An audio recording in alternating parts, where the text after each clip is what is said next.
Hukum menggabungkan akikoh dengan kurban. Ulama berselisih pendapat dalam masalah ini. Ada yang membolehkan dan menganggapnya sah sebagai akikoh sekaligus kurban, dan ada yang menganggap tidak bisa digabungkan. Pendapat pertama, berkurban tidak bisa digabungkan dengan akikoh. Ini adalah pendapat Malikiyah, Syafi'iyah, dan salah satu pendapat Imam Ahmad rahimahullah. Dalil pendapat ini antara lain bahwa akikoh dan kurban adalah dua ibadah yang berdiri sendiri, sehingga dalam pelaksanaannya tidak bisa digabungkan. Di samping itu, masing-masing memiliki sebab yang berbeda, sehingga tidak bisa saling menggantikan.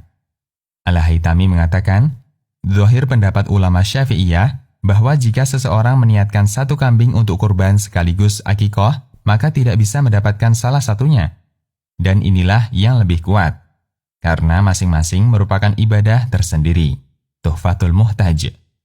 Al-Hattab mengatakan, guru kami, Abu Bakar Al-Fihri mengatakan, jika ada orang yang menyembelih hewan kurbannya dengan niat kurban dan akikoh, maka tidak sah.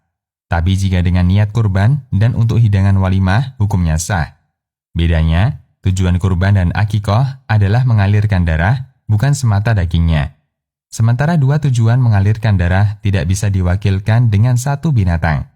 Sedangkan tujuan utama daging walimah adalah untuk makanan dan tidak bertabrakan dengan maksud kurban, yaitu mengalirkan darah, sehingga mungkin untuk digabungkan.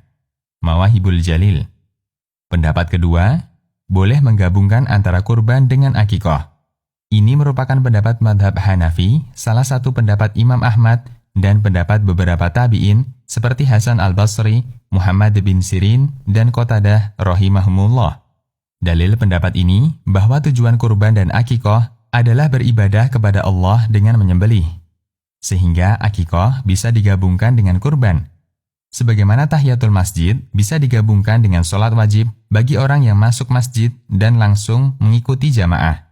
Disebutkan Ibnu Abi Syaibah dalam Al-Musannaf, beberapa riwayat dari para tabi'in, di antaranya Hasan al-Basri pernah mengatakan, jika ada orang yang berkurban atas nama anak, maka kurbannya sekaligus menggantikan akikohnya.